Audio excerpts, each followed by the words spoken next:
Nous vous saluons dans le nom de notre Seigneur Jésus-Christ et nous voulons ensemble considérer un cours très particulier, un cours spécial, grâce, prévention et rebondissement. Alors, quand on considère la grâce, on peut voir que la grâce prévient. Avant qu'il y ait des situations difficiles, avant qu'il y ait vraiment un désarroi dans notre âme, la grâce est disponible pour nous enrichir, pour faire dans nos cœurs un dépôt extraordinaire avec des pensées de grâce. Et puis, lorsqu'il vient des situations difficiles, des événements où nous allons connaître un échec, la vérité est que nous avons besoin de rebondir. Et pour rebondir, il faut la grâce. Il n'y a pas possibilité de rebondir sans la grâce. Alors c'est pour cela, c'est bien de voir ensemble et de considérer ce thème très important, ce thème incontournable, ce thème précieux, la grâce de Dieu. Et j'aime bien ce passage de Tite au chapitre 2, le verset 11 et 12. Tite 2, 11 et 12. Il est dit, car la grâce de Dieu sous de salut pour tous les hommes a été manifestée. C'est très bien de saisir en commençant que la grâce de Dieu, c'est elle qui est la source du salut. Quand on parle du salut, là, il n'y a pas une autre façon de parvenir au salut. La seule façon, c'est par la grâce de Dieu. Et cette grâce a été manifestée pour tous les hommes, bien sûr. En même temps, verset 12, la grâce est notre professeur.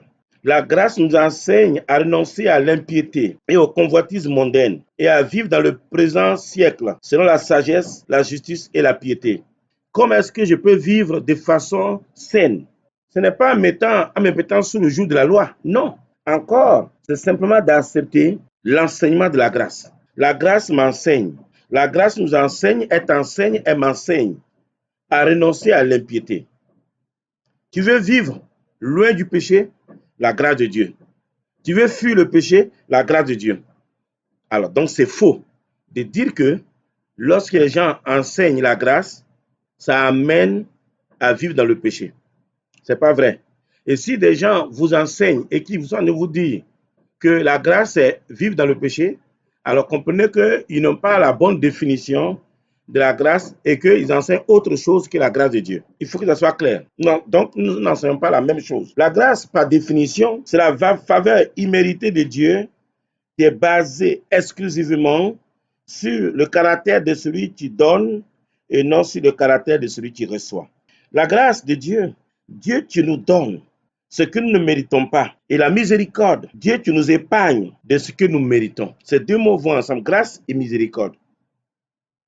Et dans Romains 3, verset 23, il est dit, car tous son péché sont privés de la gloire de Dieu.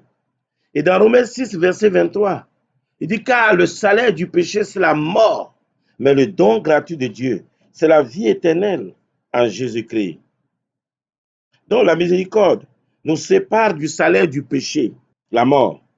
Mais la grâce nous donne la vie éternelle, ce que nous ne méritons pas. Et ce que nous faisons dans nos vies de chaque jour, ce que nous faisons ne peut pas satisfaire Dieu. Seul Dieu peut se satisfaire. Il n'y a aucun homme sur la terre qui, par ses accomplissements, peut satisfaire Dieu. Dieu seul peut se satisfaire. Quand on parle de la sanctification, laissez-moi vous dire quelque chose de simple. Et puis, on reviendra là-dessus si nous avons des questions. La sanctification, c'est Dieu qui nous aime et qui nous met au large. Parce que lui-même, il nous épargne de la chute. Il nous garde, il nous éloigne du mal par sa grâce. Donc, c'est Dieu qui nous aime et qui nous met au large. Ce n'est pas un cadeau qu'on fait à Dieu. Votre sanctification là, ce n'est pas un cadeau que vous faites à Dieu. Non. Si on refuse la sanctification, le fait que Dieu lui-même initie en nous, le fait de nous éloigner du mal, si nous refusons ça, c'est nous qui en souffrons et non Dieu. Ce n'est pas Dieu qui va souffrir des conséquences, des choses bizarres qu'on va vivre. Et sans l'enseignement de la grâce, on est hypocrite. Sans l'enseignement de la grâce, on est fermé sur soi-même. C'est là où on a les anachorètes et on a les monastères. Et sans l'enseignement de la grâce, il n'y a pas un vrai zèle. On n'est pas zélé. Quand on a peur d'échouer, on n'est pas zélé. Parce qu'on a peur de se tromper, on a peur de fauter, on a peur de pécher. Bien sûr que oui, on ne devrait pas avoir peur d'échouer. Parce que nous sommes des êtres humains. Nous commençons la marche, nous sommes dans la marche, nous restons zélés. Et si nous échouons, nous recommençons. La grâce est hostile à l'orgueil. La grâce est hostile à l'arrogance. La grâce est hostile au mérite et à la suffisance. Voilà pourquoi Dieu travaille à nous faire perdre toute illusion sur nous-mêmes, toute illusion de nous-mêmes. Mais même avec ça, on résiste encore. Mais pourtant, Dieu travaille. Quand on est pétri, on fait semblant d'être humble dans l'épreuve. C'est comme si on a compris. Mais quand on durcit un peu, on se compare aux autres vases. Dans l'église, nous sommes plusieurs vases. Et Dieu ne nous a jamais dit d'aller nous comparer aux autres vases. Non. Vous savez, la grâce du début jusqu'à la fin, c'est ça qu'il nous faut, du début à la fin. Pas le reste, c'est pas le reste qui est la grâce. Non, non, on a fait, mais le reste, la grâce. Non, c'est du début à la fin. Du début à la fin. Et je ne peux pas passer sous silence le fait qu'il y a des gens qui enseignent des choses qui n'ont rien à voir avec la grâce, qui enseignent des faussetés. Si vous enseignez la licence pour pécher, croyant que la grâce permet ça, les gens ne sont pas en train d'enseigner la grâce, hein. Faut bien comprendre.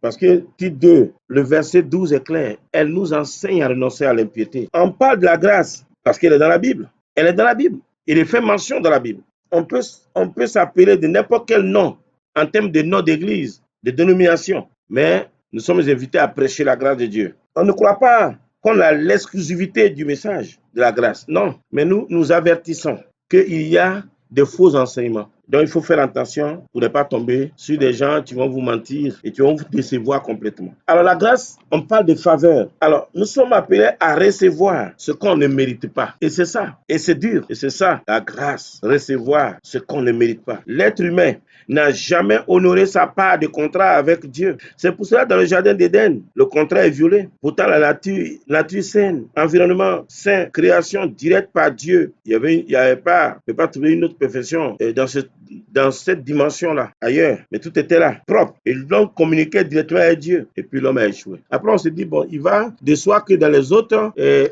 dispensations, on échoue. Parce que déjà qu'on a échoué, que nous sommes issus de la chute, alors on ne peut plus rien faire. Et nous avons besoin de la grâce de Dieu. Parce que sans la grâce, on ne peut rien faire. C'est ça, mes amis, la grâce de Dieu. Merci.